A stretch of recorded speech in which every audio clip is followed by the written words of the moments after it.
안녕하세요. 금손 의사입니다. 오늘은 이제 목주름에 대해서 말씀을 드리려고 영상을 찍게 되었습니다. 최근에 들어서는 이제 목주름이 환자 수가 점점 늘어나고 있는 것 같아요. 저는 원인은 두 가지로 보고 있습니다. 첫 번째는 이제 목은 사실은 관리하기가 어려운 부분이 있죠. 얼굴은 관리를 많이 해요. 그렇기 때문에 얼굴이 점점 좋아지고 얼굴은 젊어 보이는데 상대적으로 목은 우리가 놓치고 싶거든요. 그렇기 때문에 얼굴에 비해서 목주름이 좀 늘어나는 경우가 있고요. 두 번째는 이제 스마트폰을 많이 보기 때문에 고개를 숙이고 있습니다. 그렇기 때문에 가로 목주름이 점점 많이 생기고 있어요. 그리고 그 다음으로는 목주름을 치료하러 오실 때는 가로로 있는 주름이냐 또는 세로로 있는 주름이냐 두 가지를 구분하셔야 돼요. 두 가지에 따라서 치료 방법이 완전히 달라지게 되거든요. 가로 주름은 우리 손금처럼 태어날 때부터 있는 겁니다. 애기들도 보면은 다 목에 가로 주름은 있어요. 세로 주름은 없고요. 그렇기 때문에 이 가로 주름을 뭔가를 채우는 방법이 있어요. 보통 이제 필러를 하게 되고요. 하지만 이제 너무 많은 양의 필러를 한꺼번에 넣게 되면 거기가 볼록볼록하거나 아니면 울퉁불퉁해지거나 불편할 수가 있습니다. 그렇기 때문에 아주 소량의 필러를 조금씩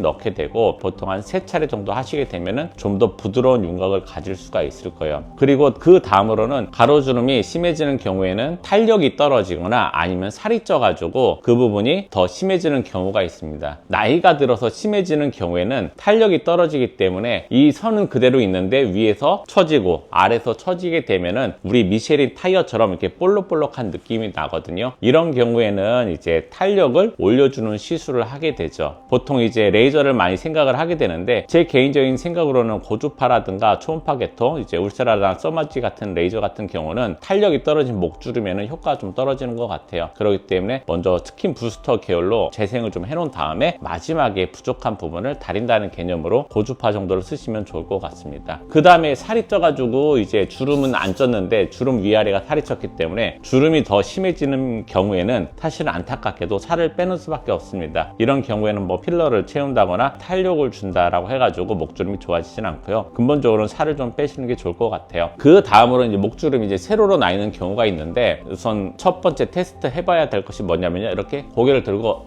하고 이렇게 힘을 주게 되면은 목 근육 밴드가 이렇게 생기게 되죠. 목 근육 밴드 때문에 생겼냐, 그리고 나이가 좀 더 많이 드신 분들 같은 경우는 요 가운데 이렇게 칠면조나 닭처럼 이렇게 밴드가 생성되는 경우가 있어요.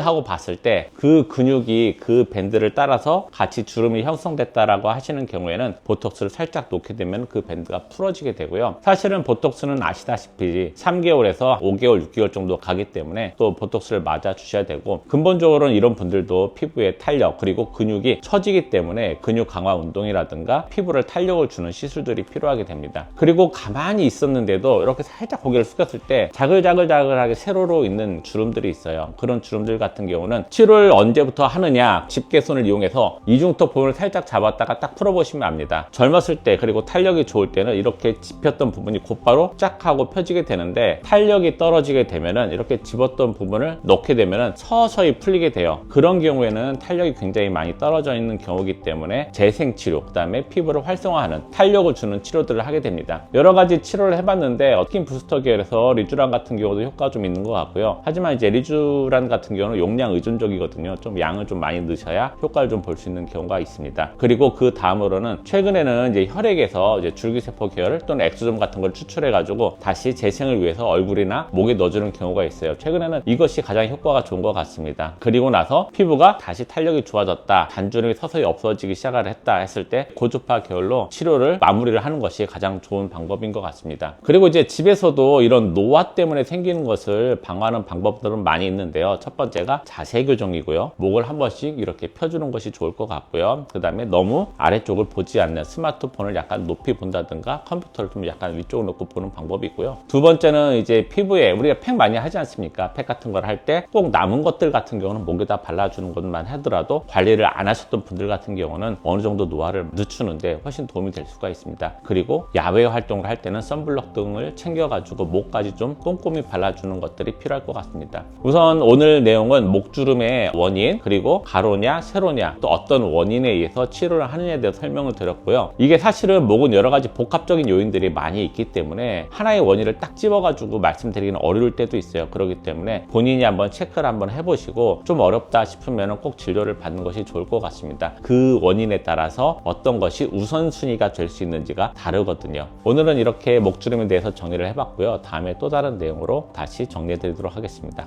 감사합니다.